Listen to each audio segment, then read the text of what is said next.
আসসালামু আলাইকুম। তো স্বাগতম জানাচ্ছি তোমাদেরকে নতুন একটা এডমিশন ক্লাসে। সো আজকে আমরা বায়োলজি এডমিশন ক্লাসে কি পড়বো সেটা হচ্ছে যে কোষ বিভাজন এই চ্যাপ্টারটা। সো চ্যাপ্টারটা খুবই আসলে ছোট বলতে পারি।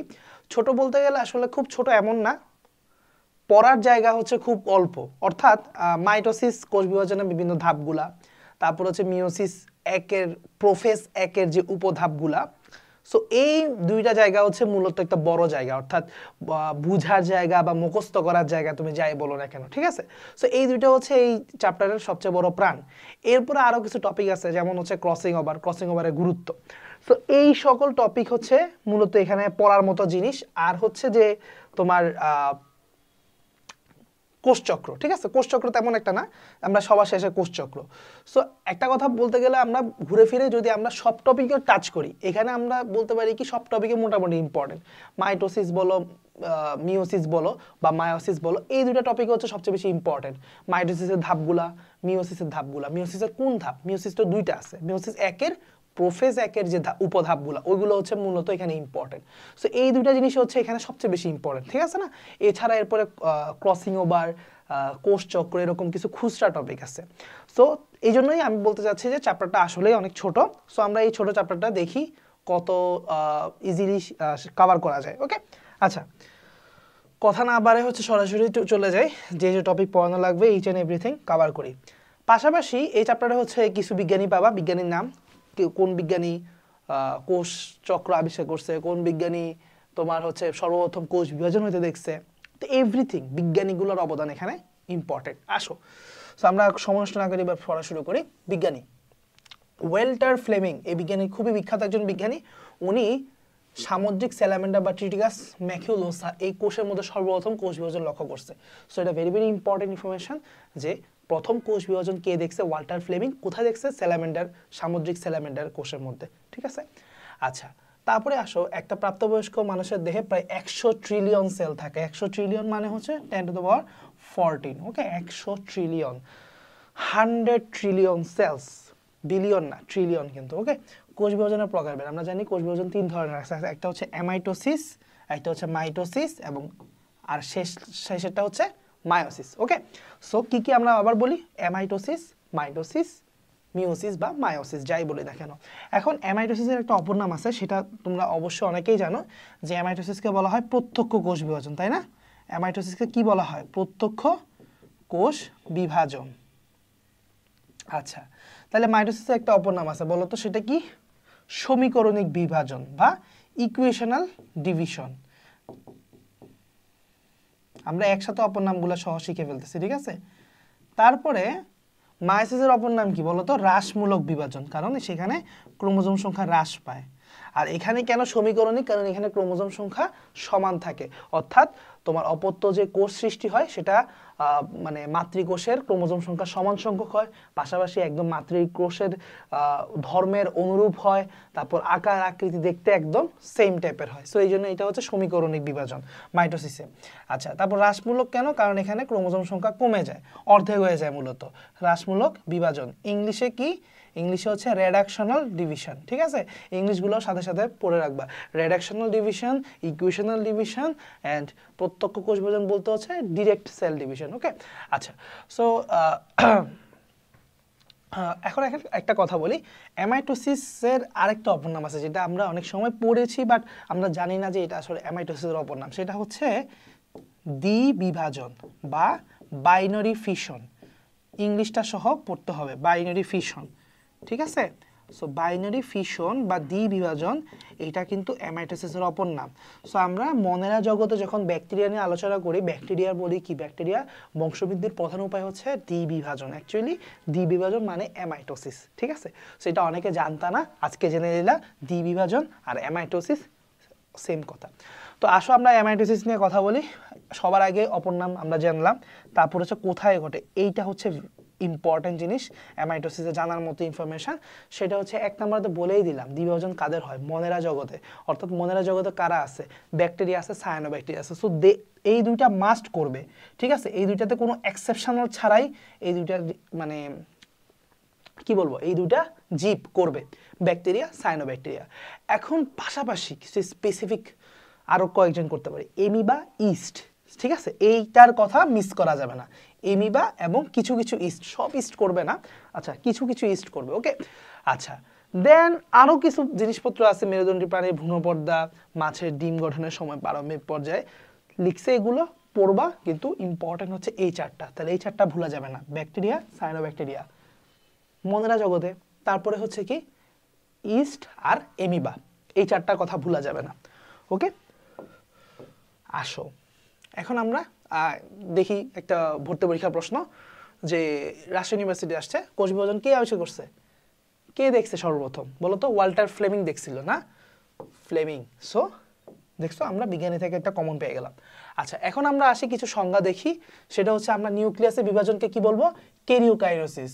সাইটোপ্লাজমিকের বিভাজনে কি বলবো, সাইটোকাইনেসিস। ঠিক আছে, কেরিওকাইনেসিস কি, নিউক্লিয়াসের বিভাজন, সাইটোকাইনেসিস কি, সাইটোপ্লাজমের বিভাজন। সো দুইটা মিলেই আসলে আমরা বলতে পারি কোষ বিভাজন। তাহলে কোষ বিভাজনের দুইটা বেসিক পার্ট আছে, একটা হচ্ছে নিউক্লিয়াসের বিভাজন হবে, আরেকটা হচ্ছে সাইটোপ্লাজমের বিভাজন হবে। নিউক্লিয়াসের বিভাজনকে কেরিওকাইনেসিস, সাইটোকাইনেসিস বলে সাইটোপ্লাজমের বিভাজনকে। ওকে, আচ্ছা আসি আরো কিছু বিজ্ঞানের অবদান এখানে জানতে হবে। পুরা কোষ বিভাজন কে প্রথমে লক্ষ্য করছে, ফ্লেমিং, ওয়াল্টার ফ্লেমিং। কিন্তু শুধু নিউক্লিয়াসের বিভাজনের কথা যদি কি বলে, এইটা প্রশ্ন অনেক সময় পোলাপাইনা ভুল করে, সো এই জন্য আমি আলাদা করে বলতেছি একদম ভালো করে, যে পুরা কোষ বিভাজন দেখছে হচ্ছে স্যালামেন্ডার কোষে, কে, ফ্লেমিং। কিন্তু শুধু নিউক্লিয়াসের বিভাজন দেখছে হচ্ছে স্লাইখার, স্লাইখার। ঠিক আছে, স্লাইখার হচ্ছে শুধু নিউক্লিয়াসের বিভাজন প্রথম দেখতে পান, এবং তিনি এর নাম দিছিল যে কেরিওকাইনেসিস হবে। ঠিক আছে, আচ্ছা যেই দেখছে সেই নামকরণ করছে। ওয়াল্টার ফ্লেমিং হচ্ছে মাইটোসিস নামকরণ করছে, কেন করবে, কারণ সে পুরা কোষ বিভাজনটা লক্ষ্য করছে। সো যেহেতু পুরা কোষ বিভাজন লক্ষ্য করছে, কোন কোষ বিভাজন লক্ষ্য করছে, অবশ্যই মাইটোসিস। মিওসিস সবার আগে আবিষ্কার হয় নাই, ঠিক আছে, মাইটোসিসটাই সবার আগে লক্ষ্য করছে। সো মাইটোসিস যেহেতু লক্ষ্য করছে, তাই এটার নামও দিয়ে দিছে উনি মাইটোসিস। ঠিক আছে, অর্থাৎ যে দেখছে, কোষ বিভাজনের ক্ষেত্রে একটা মজার ইন্টারেস্টিং ঘটনা আমরা জানতে পারলাম, যে যেই ঘটনাটা দেখছে বা আবিষ্কার করছে সেই ওইটার নামকরণ দিয়ে দিছে। নিউক্লিয়াসের বিভাজন যে দেখছে স্লাইখার, সেইটার নামও দিয়ে দিছে কেরিকাইনেসিস হবে। ওয়াল্টার ফ্লেমিং কোষ বিভাজনে দেখছে, সে এটার নাম দিয়ে দিছে, এটার নাম হবে মাইটোসিস। আচ্ছা তাহলে আমরা ক্লিয়ার হইলাম কিছু জিনিস। এখন আসি আমরা মাইটোসিসের কিছু ধাপ পড়বো। ঠিক আছে, এটা কিসের ধাপ, মাইটোসিসের। সো মাইটোসিসের 5টা ধাপ আছে। ঠিক আছে, মানে মাইটোসিসের 5টা ধাপ বলতে আমরা যদি বলি মাইটোসিসকে দুটো ভাগে ভাগ করতে পারি, একটা হচ্ছে সাইটোকাইনেসিস, একটা কেরিওকাইনেসিস। সো আমরা মূলত কেরিওকাইনেসিস বা নিউক্লিয়াসের বিভাজনের আমরা এই 5টা ধাপ দেখতেছি। ঠিক আছে, 5টা ধাপ কি কি, প্রোফেজ, আচ্ছা বলে দিই, প্রোফেজ সবাই জানো, prophase, prometaphase, metaphase, anaphase and telophase. তো এখন আসি প্রোফেজ দশায় বা আদ্য পর্যায়ে, এই বাংলাগুলা সহ পড়বা, বাংলাগুলা পড়াটা এখানে ইম্পর্টেন্ট। এখানে এই জিনিসটাই অনেকে ভুল করে, যে অপর নামগুলা পড়ে না। ঠিক আছে, এইটাই হচ্ছে তোমাকে অ্যাডমিশনে আলাদা করে এক্সট্রা পড়া লাগবে, কারণ তোমার অপশানে যখন গুলাইতে যাবে তোমাকে অপর নাম দিয়ে গুলাই ফেলবে। আসো, প্রোফেজ দশা আমরা জানি কি হয়, সেটা হচ্ছে সবচেয়ে দীর্ঘস্থায়ী পর্যায়, এখানে জলবিয়োজন হয়, অর্থাৎ পানি অপসারণ হয়। ঠিক আছে, আমি একটা জিনিস বলি, যে water minus protein plus chromosome মোটা প্লাস খাটো হওয়া শুরু করে। কেন, কারণ হচ্ছে পানি যখন কোনো জায়গা থেকে বিয়োজন হওয়া শুরু করে, ক্রোমোজোম থেকে যখন পানি অনুপাতে যাওয়া শুরু করে, তখন আপেক্ষিকভাবে সেখানে প্রোটিনের পরিমাণটা বেড়ে যাচ্ছে। সো প্রোটিনের পরিমাণটা যখন বেড়ে যায়, তখন অটোমেটিক্যালি ক্রোমোজোমগুলো আরও স্পষ্ট হতে থাকে, কারণ ক্রোমোজোমগুলো তো 46টা ক্রোমোজোমকে দেখো, 46টা ক্রোমোজোম একটা সুতার মতো হয়ে থাকে, অর্থাৎ ক্রোমাটিন তন্তু হয়ে থাকে। এখানে তুমি চাইলেও চেষ্টা করলেও গুনতে পারবে না 46টা ক্রোমোজোমকে। ঠিক আছে, যখন সে ক্রোমাটিন তন্তু আকারে থাকে, যখনই জলবিয়োজন হওয়া শুরু করে, তখন এখানে প্রতিটা আলাদা আলাদা ক্রোমোজোম এরকম পানি শুকায়ে প্রোটিনের পরিমাণ বেড়ে মোটা এবং খাটো হওয়া শুরু করে, মানে নিজেরা কন্ট্রাক্ট করা শুরু করে। সো মোটা এবং খাটো হওয়া যখন শুরু করে, তখনই আলাদা আলাদা ক্রোমোজোমকে আমরা আস্তে আস্তে চিহ্নিত করতে পারি। এবং সবচেয়ে ভালোভাবে 46টা ক্রোমোজোম কখন কাউন্ট করা যায়, মেটাফেজ দশায়, কারণ এই সময় সবচেয়ে ক্রোমোজোমগুলো, আমরা একটা কথা বলবো যে মেটাফেজ দশায় ক্রোমোজোমগুলো সবচেয়ে মোটা এবং খাটো হয়। ঠিক আছে, জলবিয়োজন করতে করতে সো স্টার্ট হয়েছে এখানে, হ্যাঁ, জলবিয়োজন হচ্ছে, তারপরে হচ্ছে যে প্রোটিন অ্যাড হচ্ছে বলতে প্রোটিনের পরিমাণটা বাড়তেছে, এই জন্য ক্রোমোজোমগুলো মোটা এবং খাটো হচ্ছে। এবং পাশাপাশি আরেকটা ইম্পর্টেন্ট ঘটনা ঘটে যে এই যে ক্রোমোজোমগুলা, ঠিক আছে না, এই ক্রোমোজোমগুলো ফার্স্টে থাকে হচ্ছে এই অবস্থায়, ঠিক আছে, এই অবস্থায় থাকে। সো যখনও কোষ বিভাজনে ঢুকার আগে প্রতিটা ক্রোমোজোম এরকম অবস্থা থাকে, নন ডুপ্লিকেটেড অবস্থায়, ঠিক আছে, মানে ভিতরে ডিএনএ ডুপ্লিকেটেড, ওই কনসেপ্ট আমি আর যাচ্ছি না, কিন্তু এই মানে জাস্ট বোঝানোর খাতিরে এরকম ভাবে থাকে। সো এখন যদি ভাগ হয়, এখান দিয়ে ভাগ হয়, এখান দিয়ে ভাগ হয়, সেন্ট্রোমিয়ার ব্যতীত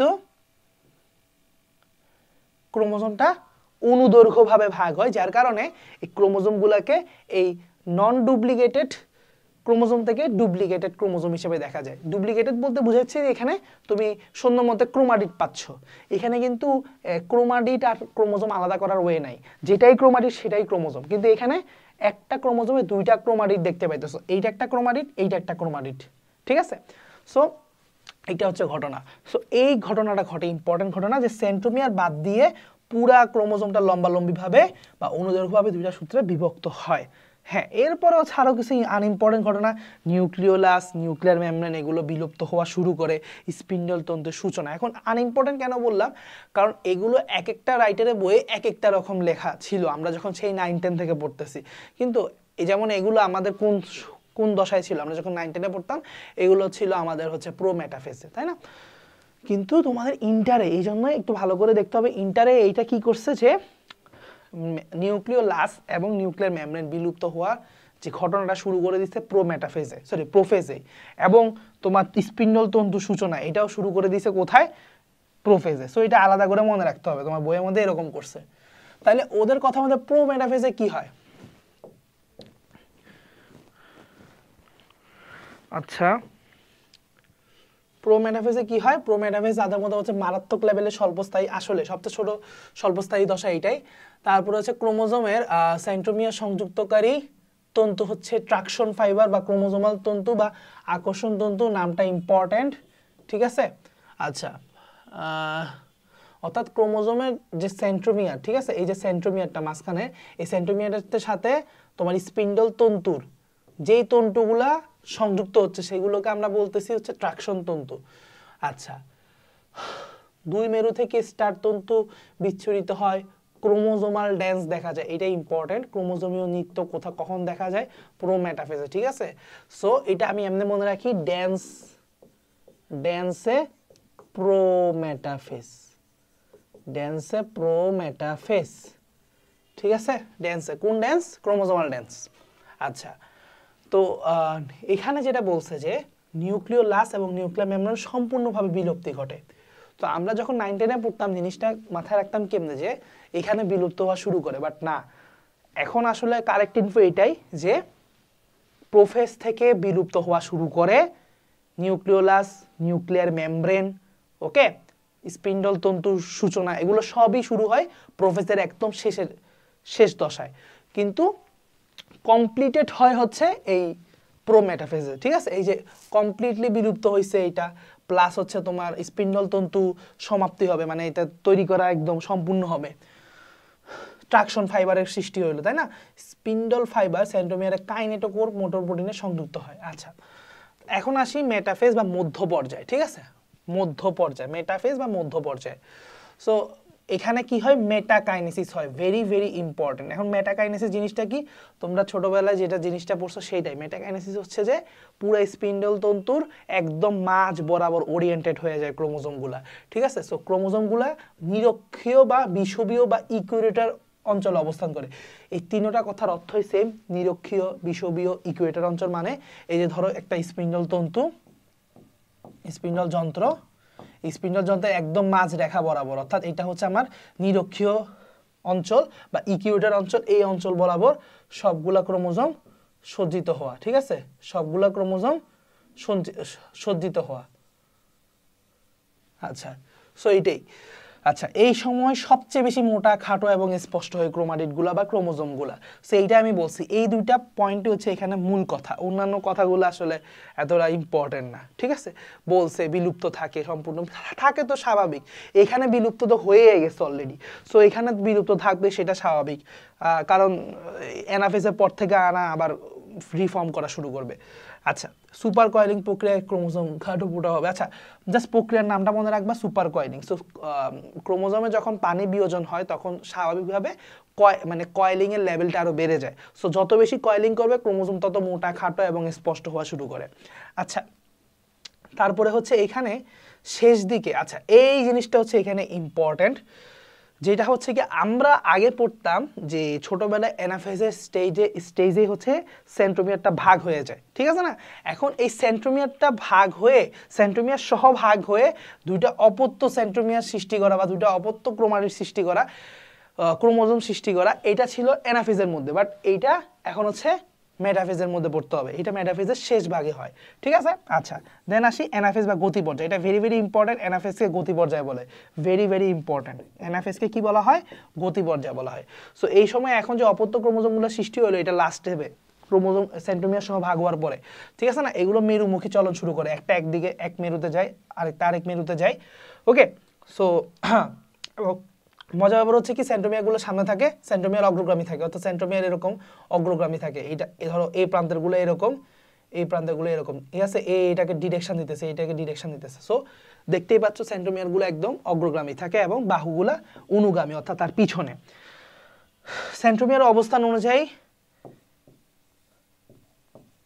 ক্রোমোজোমগুলো এগুলো হইতে পারে, এগুলো বলতে কি বুঝাচ্ছি মনে রাখবা, VLJY এর মতো হইতে পারে, ভালোবাসা যায়, ঠিক আছে, আমি এভাবে মনে রাখতাম আর কি ছোটবেলায়, ভালোবাসা যায়, তাহলে এটা হচ্ছে মেটাসেন্ট্রিক, সাবমেটাসেন্ট্রিক, অ্যাক্রোসেন্ট্রিক, টেলোসেন্ট্রিক, ওকে। আচ্ছা, তারপরে আসো মেরু কাছাকাছি পৌঁছানোর পরে এই দশা সমাপ্তি ঘটে, অর্থাৎ অ্যানাফেজকে গতি পর্যায়ে বলে, এটার একটু ব্যাখ্যা বুঝলে কিন্তু বুঝবা, এই পর্যায়ে কি হয়, আর কোনো ঘটনাই ঘটে না, এই পর্যায়ে জাস্ট এই যে ভাগটা যে হইলো, অপত্য ক্রোমোজোম যে সৃষ্টি হইলো, এগুলো অর্ধেক উপরে মেরুর দিকে যায়, অর্ধেক নিচের মেরুর দিকে যায়, অর্থাৎ গতি হয়, ক্রোমোজোমগুলোর গতি হচ্ছে, জাস্ট এতটুকুই। এখান মাঝখানে নিরক্ষীয় রেখা থেকে যদি একদম মেরুতে চলে যেতে পারে তাইলে দশাটা শেষ। এই দশায় আমারও বলতেছি ছোটবেলার ভুলটা করবা না, ছোটবেলা আমরা একটা ভুল জিনিস শিখছি যে অ্যানাফেজে নাকি ভাগ হয়, অর্থাৎ সেন্ট্রোমিয়ারটা ভাগ হয় না, সেন্ট্রোমিয়ার ভাগ হয়ে গেছে অলরেডি মেটাফেজ দশায়, ঠিক আছে, মেটাফেজ দশার একদম শেষে। অ্যানাফেজকে গতি পর্যায়ে বলে এই জন্যই, কারণ হচ্ছে এখানে গতি ছাড়া আর কিছু হচ্ছে না, অর্থাৎ এই যে ট্রাভেলিং, মেরুর দিকে যাওয়া ছাড়া আর এখানে আর কোনো ঘটনা নাই, ঠিক আছে, ভাগেরও কোনো ঘটনা নাই, ঠিক আছে। এক একটা ক্রোমোজোমকে দেখতে এক এক রকম মনে হয়। আচ্ছা, তারপরে হচ্ছে কি টেলোফেজ বা অন্তঃপর্যায়, এখানে আবার প্রোফেজের সব উল্টা ঘটনাগুলো ঘটবে, জলযোজন হওয়া শুরু করবে, তারপর আবার নিউক্লিয়াসগুলো আবার সুতার মতো পেঁচায় যাবে, নিউক্লিয়ার রেটিকুলাম গঠন করবে, তারপর নিউক্লিওলাস, তারপর হচ্ছে নিউক্লিয়ার মেমব্রেন আবার অ্যাপেয়ার করবে, অর্থাৎ সব কিছু আবার আগের মতো হয়ে যাবে। আচ্ছা, সো মাইটোসিসের গুরুত্ব ভেরি ভেরি ইম্পর্টেন্ট, কারণ হচ্ছে প্রশ্ন দিবে যে নিচের কোনটা মাইটোসিসের গুরুত্ব, নিচের কোনটা মিওসিসের গুরুত্ব, ঠিক আছে। সো পারতে হবে দেহের দৈহিক গঠন এবং দৈহিক বৃদ্ধি, ঠিক আছে, বংশবৃদ্ধি, কারো কারো বংশবৃদ্ধিতে কাজ করে, যেমন ক্লামাইডোমোনাস, জননাঙ্গ সৃষ্টি এবং জননকোষের সংখ্যা বৃদ্ধি, এইটা খুবই ইম্পর্টেন্ট, কারণ পোলাপাইনা ভুল করে, জনন শব্দটা দেখলেই বলে যে এটা মিওসিস, না রে বাবা, জননাঙ্গ তৈরি করা মানে হচ্ছে লিটারালি তোমার পেনিস ভেজায় না, ঠিক আছে, সরি টু সে, তোমাকে এটা ভালো করে বুঝতে হবে জিনিসটা, ঠিক আছে। সো এগুলো যে তৈরি হচ্ছে এটা তো তোমার বডির পার্ট, জননাঙ্গ তোমার বডির পার্ট তৈরিতে তো তোমার মিওসিস হচ্ছে না, মাইটোসিস হচ্ছে, ঠিক আছে, এটা বুঝতে হবে। জননাঙ্গ সৃষ্টি, জননাঙ্গ নট জনন কোষ, আর এখানে জনন কোষ সৃষ্টির কথা বলে না, জনন কোষের সংখ্যা বৃদ্ধির কথা বলছে। কেন সংখ্যা বৃদ্ধির ক্ষেত্রে মাইটোসিসের ভূমিকা আছে, কারণ আছে, কারণ হচ্ছে তুমি জনন কোষ যে সৃষ্টি করবা, তাই না, জনন কোষ একটা দুটো হলে তো হবে না, জনন কোষের যে আদি পুরুষগুলো অর্থাৎ জনন মাতৃকোষ, এই জনন মাতৃকোষগুলো অনেক মাইটোসিস করে, জনন মাতৃকোষের সংখ্যাটা অনেক বাড়তে হয়, তারপরে না জনন মাতৃকোষ মিওসিস করে জনন কোষ তৈরি হয়। সো ওই যে জনন কোষটা যে বাড়বে, জনন কোষের সংখ্যা বৃদ্ধিতে একটা মাইটোসিসের একটা ভালো একটা রোল আছে, ঠিক আছে। জনন কোষ সৃষ্টি করে এটা না, এই কথাটা না, কিন্তু জনকোষের সংখ্যা বৃদ্ধি এই কথাটার মধ্যে মাইটোসিসের গুরুত্ব অবশ্যই আছে। তারপর নির্দিষ্ট আকার আয়ত্ত রক্ষা করা, নিউক্লিয়াস সাইটোপ্লাজমের ভারসাম্য রক্ষা করা, ক্রোমোজোমের সমতা রক্ষা করা স্বাভাবিক, এগুলো মাইটোসিসের গুরুত্ব হবে। ক্ষতস্থান পূরণ করা, কারণ হ্যাঁ দেহের বিল্ড আপে যেহেতু কাজ করতেছে। তারপর হচ্ছে ক্রমাগত ক্ষয় পূরণ, পুনরুৎপাদন, যেমন লোহিত রক্তকণিকা এবং কর্নিয়ার বাইরের কোষ, গুণগত বৈশিষ্ট্যের স্থিতিশীলতা রক্ষা, অনিয়ন্ত্রিত মাইটোসিসের কুফল থেকে রক্ষা। ওকে, আচ্ছা আসো অনিয়ন্ত্রিত মাইটোসিস কোষ বিভাজনে বলি। অনিয়ন্ত্রিত মাইটোসিস কোষ বিভাজনের কারণে দুইটা জিনিস ঘটতে পারে, এক হইতে পারে টিউমার হইতে পারে, এবং এই টিউমার থেকে পরবর্তীতে ক্যান্সার হইতে পারে।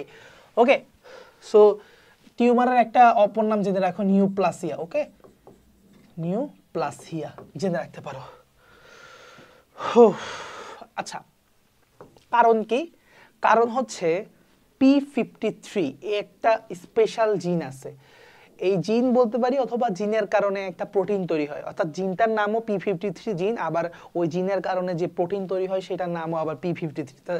ঠিক আছে, সো P53 আসলে বুঝাইতে গেলে একই সাথে একটা জিনও হইতে পারে অথবা একটা প্রোটিনের কথা বলতে পারে। তো যাই হোক না কেন, এই যে প্রোটিনটা তৈরি হয়, এই প্রোটিনটা হচ্ছে আসলে খুবই ইম্পর্টেন্ট। সে সেল সাইকেল খুব সুন্দরভাবে রেগুলেট করে, অর্থাৎ সে কোষ বিভাজন হইতে বাধা দেয়। এই জিনিসটা খুব ইম্পর্টেন্ট। এখন বাধা দিলে ইম্পর্টেন্স কই, তাইলে বাধা দেয় যে আমার তো সবসময় কোষ বিভাজন দরকার নাই, তোমার একটা বডিতে যে 100 ট্রিলিয়ন সেল আছে, এখন আমি যদি তাকে ক্রমান্বয়ে কোষ বিভাজন করতে থাকি, এটা কিন্তু 100 ট্রিলিয়নকে ছাড়া আরো অনেক হয়ে যাবে। এবং এত বেশি যদি অনিয়ন্ত্রিতভাবে কোষ বিভাজন হয়, তাহলে কিন্তু ঝামেলা আছে, কোষ বিভাজনে ডিফেক্ট দেখা যাবে। যেমন আমি তোমাকে একটা কথা বলি, একটা কোম্পানি ধরো 100টা চিপস, মানে ধরো না 1000 চিপস খুব ভালো করে প্রোডাকশন করতে পারে একদিনে। এখন সে যদি 10,000 চিপস প্রোডাকশন করে ওই একই দিনে, তাহলে কি কোয়ালিটি খারাপ হয়ে যাবে না? অবশ্যই খারাপ হবে। এবং কোয়ালিটি চেকের যে বিষয়টা সে কিন্তু করতে পারবে না, সমানে সে প্রোডাকশন করে যাবে কিন্তু কোয়ালিটি চেক দিতে পারবে না, তাই না?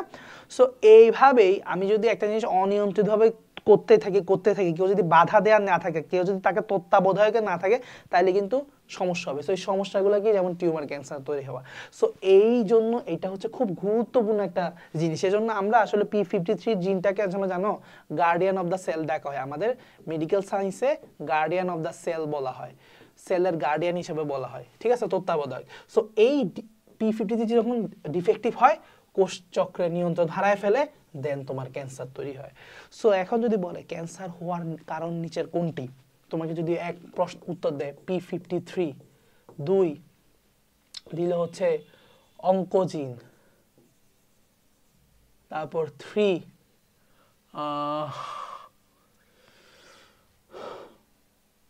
Defective P53,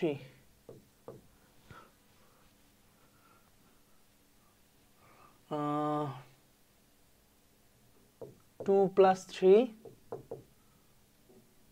1 all of them। আচ্ছা, জাস্ট আমি আমার বুঝার খাতিরে 5টা অপশন দিয়েছি, তোমাদের 5টা অপশন দেবে না। এখন যদি বলে ক্যান্সার হওয়ার জন্য কারণ কোনটা, তাহলে তুমি কোনটা দেখাবা? এখন অনেকে ঠাস করে দেখাবে যে P53। যারা একটু বুদ্ধিমান তারা বলবে যে না ভাইয়া অঙ্কোজিন তো আছেই। তারপর আরেকজনে বলবে যে না ভাই অল অফ দেম দিব। কিন্তু এটার উত্তর হবে শুধুমাত্র 2 এবং 3। 2, 3 বলতে এখানে অঙ্কোজিন হচ্ছে ক্যান্সার সৃষ্টির জন্য কিছু জিন দায়ী, ঠিক আছে, অটোমেটিক ভাবে কিছু জিন দায়ী, কিছু ডিফেক্টিভ জিনে তৈরি হয় এগুলো। সো জিনগুলো তোমার ক্যান্সার তৈরি করার জন্য দায়ী। সো অঙ্কোজিন এটা একটা দায়ী হতে পারে। আরেকটা হচ্ছে ডিফেক্টিভ P53, নট P53। এই জিনিসটা মাথা থেকে দূর করবা, কারণ P53 তো ভালো, সে কোষচক্র নিয়ন্ত্রণ করতেছে। ডিফেক্টিভ P53 হচ্ছে তোমার ক্যান্সারের জন্য দায়ী, ঠিক আছে। এই জিনিসটা জাস্ট তোমাদের ক্লিয়ার করার জন্য এই জিনিসটা একটা এমসিকিউর মতো তোমাদেরকে বুঝাইলাম। আচ্ছা আসো,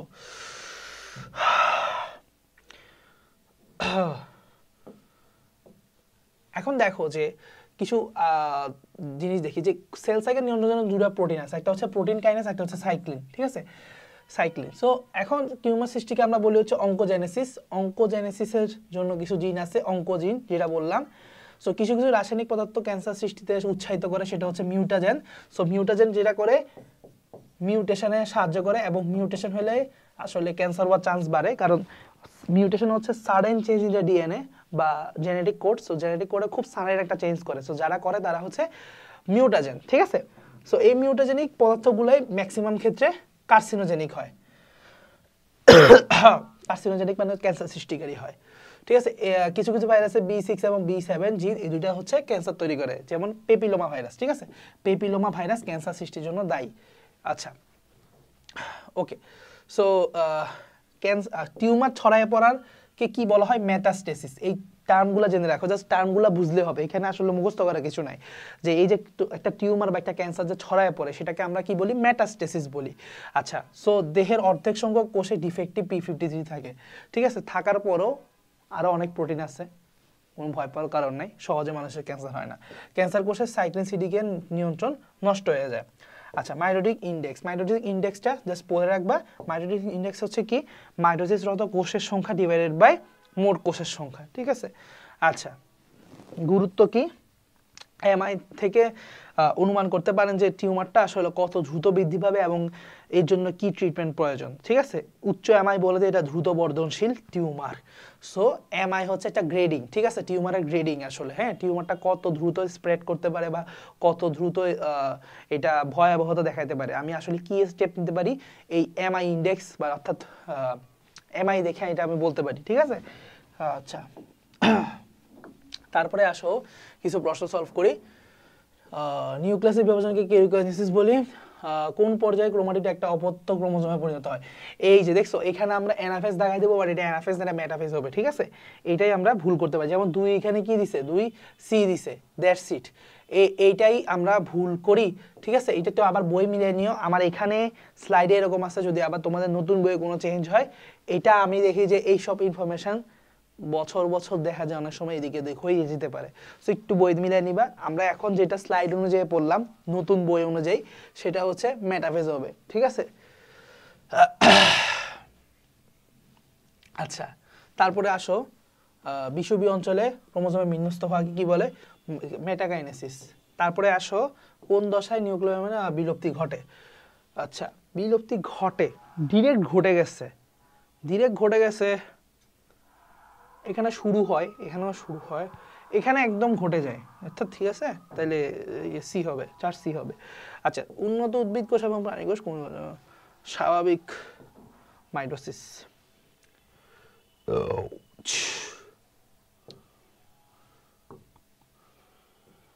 ওকে, সাইটোকাইনেসিস। সো সাইটোকাইনেসিস সম্পর্কে কিছু তথ্য আমরা জানি।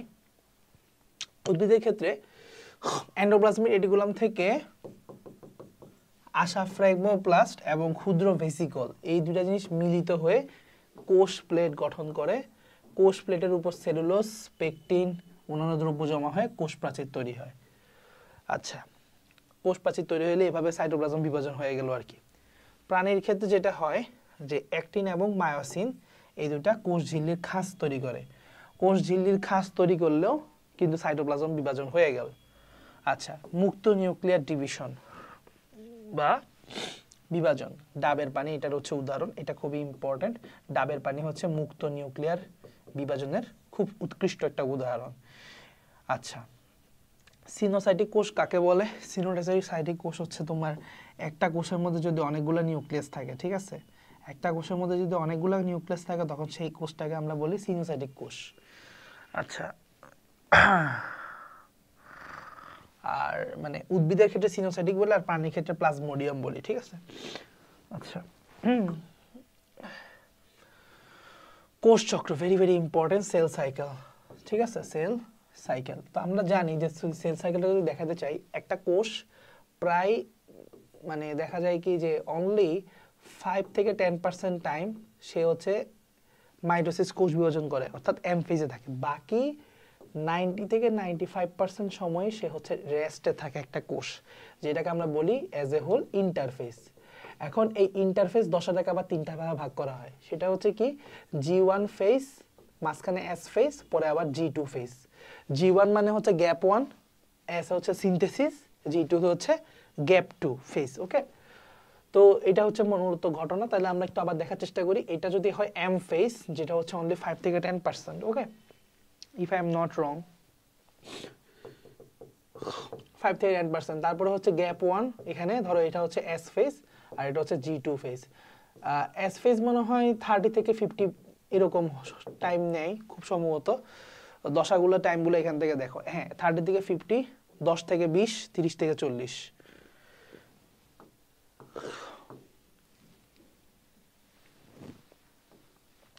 সো এটা হচ্ছে 10 থেকে 20%, এটা হচ্ছে 30 থেকে 50, এটা হচ্ছে 30 থেকে 40%। ওকে, আচ্ছা। সো এই যে মানে মার্কিংগুলো এভাবে মনে রাখতে হবে, ঠিক আছে। আচ্ছা, আর এম ফেজেরও আবার দুটা ডিভিশন আছে। আমরা তো ইন্টারফেজের 3টা দশা বললাম, এম ফেজে তো 2টা দশা আছে, তাই না? একটা হচ্ছে কেরিওকাইনেসিস, একটা হচ্ছে সাইটোকাইনেসিস। কেরিওকাইনেসিসের ভাগে হচ্ছে এগুলো 5টা ধাপ। আর সাইটোপ্লাজম তো কেমনে হয়, প্রাণীর ক্ষেত্রে কেমনে হয়, উদ্ভিদের ক্ষেত্রে কেমনে হয়, আমরা জাস্ট একটু দেখে নিচ্ছি, ঠিক আছে। আচ্ছা, আসো ইন্টারফেসে কিন্তু কোষ বিভাজিত হয় না, কোষ বিভাজনের পূর্ব প্রস্তুতি নেয়। আচ্ছা, এখন কোনটার মধ্যে কি হয় আমরা সেটা জানবো। তার আগে একটু বলে দিই, এস এ যে সিনথেসিস, এই কথাটা আমি এমনিই খুব ভালো করে মনে রাখতে পারি যে এস সিনথেসিস কি হয়। মনে রাখবে ডিএনএ সিনথেসিস হয়।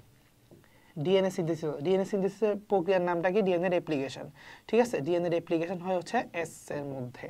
তাহলে আমরা অনেক সময় মাথার মধ্যে প্রশ্ন জাগে যে ভাইয়া, যে ডিএনএ রেপ্লিকেশনটা কোন সময় হয়, কোষ বিভাজনের সময় হয় নাকি আগে হয়? তাহলে এটার উত্তর তোমাকে এখন আমি দিয়ে দিতে পারি যে ইন্টারফেস দশায়, মানে কি কোষ বিভাজন শুরু আগেই, কিন্তু এটা একটা প্রস্তুতিমূলক কাজ হিসাবে ডিএনএ রেপ্লিকেশনটা আগে হয়ে নেয়। আচ্ছা, আসো আরো কিছু গুরুত্বপূর্ণ তথ্য। হাওয়ার্ড এবং পেলক এটা হচ্ছে সর্বপ্রথম কোষচক্র প্রস্তাব করছে, খুবই ইম্পর্টেন্ট, ভেরি ভেরি ইম্পর্টেন্ট। কোষচক্রের সময়কাল হচ্ছে প্রায় 24 ঘন্টা, ইস্টে হচ্ছে 90 মিনিট। জেনেটিক প্রোগ্রাম দ্বারা হচ্ছে কোষচক্র নিয়ন্ত্রিত হয়। আচ্ছা, ইন্টারফেস দশায় অবস্থায় কোষের নিউক্লিয়াসকে বলা হয় বিপাকীয় নিউক্লিয়াস, ঠিক আছে। সো ইন্টারফেস অবস্থায় নিউক্লিয়াসটাকে আমরা বলবো হচ্ছে বিপাকীয় নিউক্লিয়াস। অভ্যন্তরীণ প্রদান করে হচ্ছে সাইক্লিন সিডিকে যৌগ, অর্থাৎ কোষ বিভাজনের জন্য অভ্যন্তরীণ উদ্দীপনা দেয় হচ্ছে সাইক্লিন সিডিকে যৌগ। বাহ্যিক উদ্দীপনা কে দেয়? কিছু হরমোন দেয়, ঠিক আছে। ইরিথ্রোপয়েটিন সহ আরো কিছু হরমোন দেয়, ওগুলো একটু দেখে নিবা, বইয়ে আছে, এখানে নাই যেহেতু, বইয়ে আছে, দেখে নিবা। তারপরে আসো যে ইন্টারফেসের সময়কাল আমি আগেই বলছি যে শুধুমাত্র 5 থেকে 10% টাইম হচ্ছে দেখা যায় এম ফেজে থাকে, বাকি 90 থেকে 95% হচ্ছে ইন্টারফেজে, ঠিক আছে। সো এম ফেজটা মোটামুটি 5 থেকে 10%, মানে হচ্ছে 1 থেকে 1.5 ঘন্টা স্থায়ী হয়। 3টা উপপর্যায় G1S, G2 ফেজ। গ্যাপ 1-এ কি হয়? আচ্ছা, সিনথেসিসে কি হয় এটা আমরা খুব ভালো করে জানি, ডিএনএ অণুর অনুলিপন হয়। এখন গ্যাপ 1 এবং গ্যাপ 2 এর মধ্যে কি হয় সেটা আমাদের একটু ভালো করে বুঝতে হবে। মনে রাখবা, গ্যাপ 1-এ সাইক্লিন নামক প্রোটিন তৈরি হয়, যেটা হচ্ছে সিডিকে সাথে যুক্ত হয়, সাইক্লিন সিডিকে কম্পাউন্ড তৈরি করে। ওকে, এবং এটার কারণে পুরো সমস্ত, মানে এটা না হইলে আসলে কোষ বিভাজন প্রক্রিয়া শুরু হওয়াটার প্রস্তুতি হয়ই না, এটা ছাড়া কোষ বিভাজন হইতে পারবে না।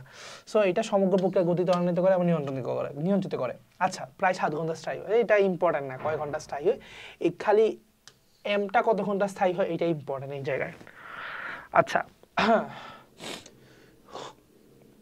মনে রাখবা যে G2-তে যেটা হয়, G2-তে হচ্ছে যে মাইক্রোটিউবিউলস গঠনকারী পদার্থ সংশ্লেষণ করা, যা দিয়ে মাইটোসিস স্পিন্ডল তন্তু তৈরি করবে পরবর্তীতে।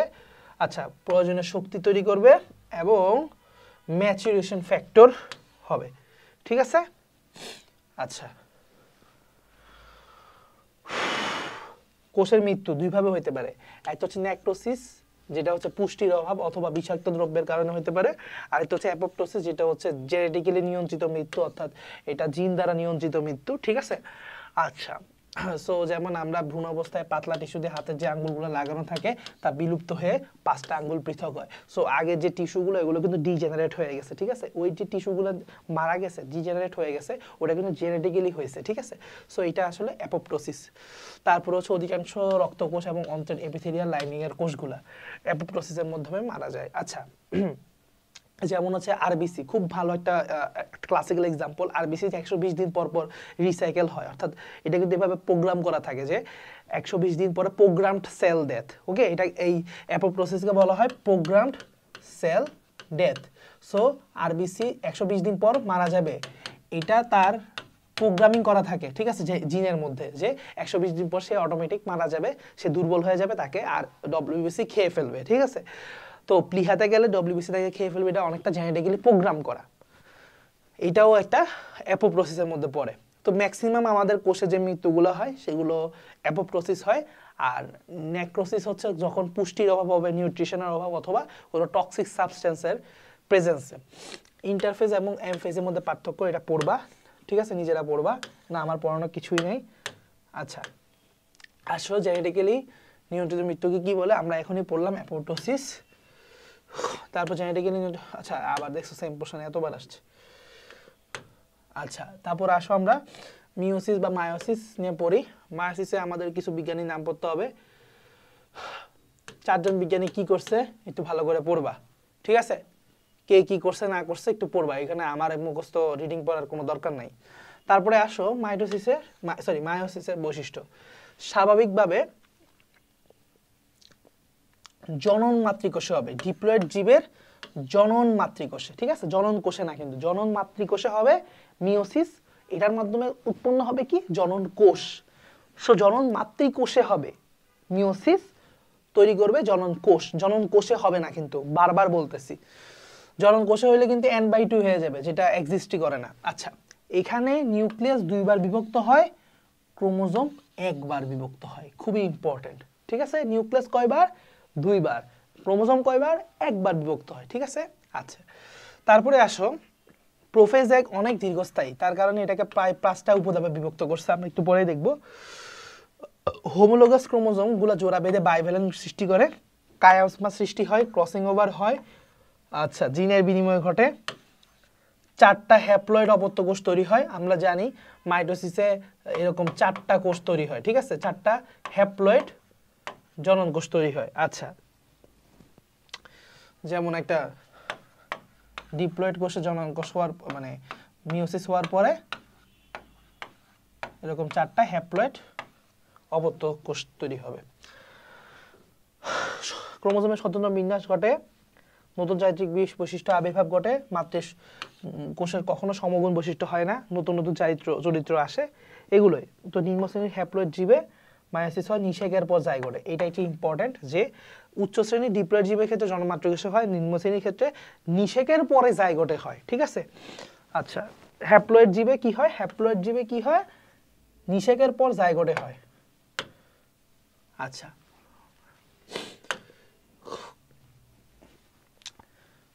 মায়োসিস প্রক্রিয়াকে দুটা পর্বে বিভক্ত করা যায়। আচ্ছা, প্রথম এবং দ্বিতীয় আমরা জানি। এখন কোনটা হচ্ছে মাইটোসিসের মতো দেখতে, এটা বারবারই প্রশ্ন আসে। দ্বিতীয়টা হচ্ছে মাইটোসিসের মতো, এই জন্য এটাকেও সমীকরণ বা ইকুয়েশনের ডিভিশন বলা হয়, ঠিক আছে? আচ্ছা, তার মানে এই মিওসিস 1-এ হচ্ছে 2n n-এ কনভার্ট হয়, ঠিক আছে? আর n পরবর্তীতে n এর মতোই থাকে এখানে। তাহলে আমি যদি এখানে বোঝানোর চেষ্টা করি, 2n একটা কোষ, মিওসিস 1-এ এই ঘটনা ঘটবে, মিওসিস 2-এ এটা জাস্ট মেনটেন হবে। ওকে, সেইভাবে 4টা অপত্য কোষ তৈরি হইল। আচ্ছা, তারপরে আসো ল্যাপ্টোটিন। আচ্ছা, মিওসিস 1-এর স্টেপগুলো কি কি, বা মায়োসিস 1-এর স্টেপগুলো কি কি? Exactly prophase, metaphase, anaphase, telophase, এরকমই। সো যেহেতু মিওসিস 1, তো বলতে হবে প্রোফেজ 1, নাহলে তো বোঝা যাবে না। এখানে মাইটোসিসে তো 1, 2 বলা লাগে না, কারণ এখানে মাইটোসিস একটাই, কিন্তু এখানে মায়োসিসের মধ্যে তো 2টা আবার, তাই না? মায়োসিস 1, মায়োসিস 2, সেই জন্য প্রোফেজ 1 বলা লাগে। সো প্রোফেজ 1-এর উপধাপগুলো কি কি? ল্যাপ্টোটিন, জাইগোটিন, প্যাকাইটিন, ডিপ্লোটিন এন্ড ডায়াকাইনাসিস। এখন কোনটাতে কি ঘটে এগুলো মনে রাখতে হবে। কিভাবে মনে রাখবো? আমরা পড়ি, আসো। জলবিয়োজন ঘটে, বহু সংখ্যক ক্রোমোবিয়ার দেখা যায়। এখানে কি পয়েন্টগুলো মনে রাখতে হবে? জলবিয়োজন হয়, ক্রোমোমিয়ার দেখা যায়, পোলারাইজড বিন্যাস ঘটে ক্রোমোজোমের, এবং ক্রোমোজোমগুলোকে দেখতে ফুলের মতো বা বুকে মতো দেখা যায়, ঠিক আছে? এই 4টা পয়েন্ট মনে রাখতে হবে কোথায়? ল্যাপ্টোটিনে, ঠিক আছে?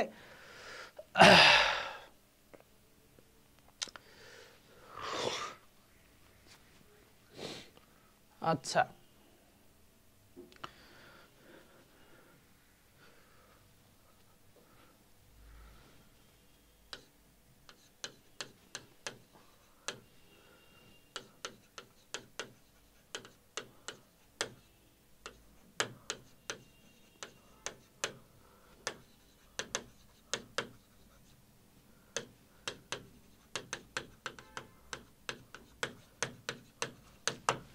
তোমাদের জন্য একটা নতুন ছন্দ বানাইলাম যদি কারো একদম মনে না থাকে।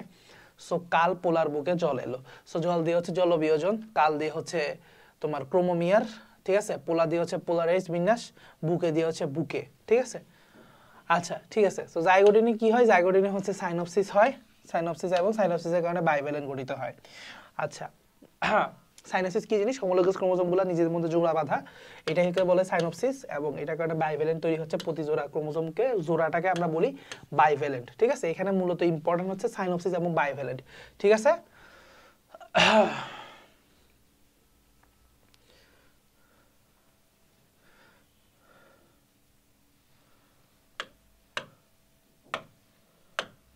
আচ্ছা সো মাথায় রাখবা জাইগোটিনে কি হয়, জাইগোটিনে জাই, ঠিক আছে, জাই থেকে বাই, ঠিক আছে।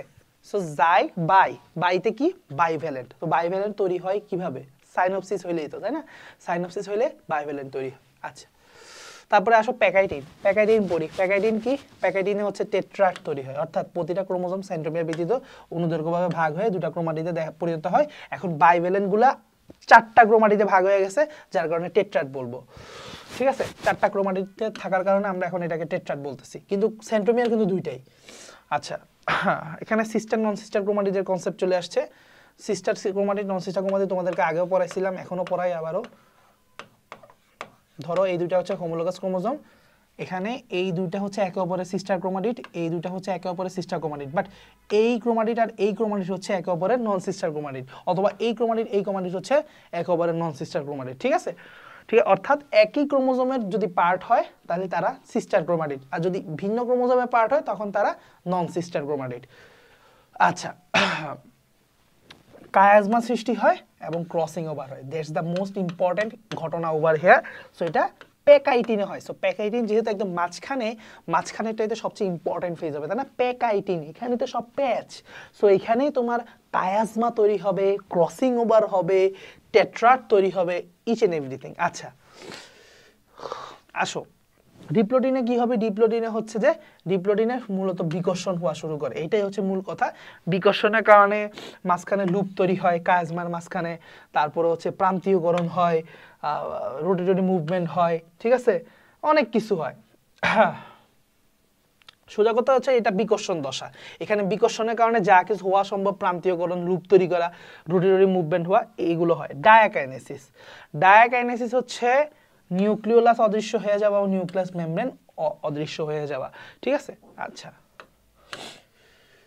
আসো এখন আবার দেখি কি বলছে, মিওসিস কোষ বিভাজনে কোন পর্যায়ে কায়াজমা তৈরি, বলছিলাম না কায়াজমা তৈরি হওয়া, ক্রসিং হওয়া, এগুলো হচ্ছে মেইন জায়গা, অর্থাৎ প্যাকাইটিনে, ঠিক আছে। তারপরে আসো মিওসিসে মায়োসিসের বৈশিষ্ট্য 9 কোনটা, কখনো হ্যাপ্লয়েড কোষে হয় না, হ্যাপ্লয়েড কোষে হয় না, না হ্যাপ্লয়েড কোষে হয়, যাদের জাইগোটে হয় আর কি, মানে হ্যাপ্লয়েড কোষ, আচ্ছা হ্যাপ্লয়েড কোষে হয় না, কথাটার মধ্যে একটু ঝামেলা আছে, অর্থাৎ হ্যাঁ, কারণ হ্যাপ্লয়েড শ্রেণীর জীবে হয় কিন্তু হ্যাপ্লয়েড কোষে হয় না একদম, তাদের জাইগোটে হয়, জাইগোট তো আবার ডিপ্লয়েড। আচ্ছা নিউক্লিয়াস দুটো ক্রোমোজোম একবার বিভক্ত হয়, 4টা।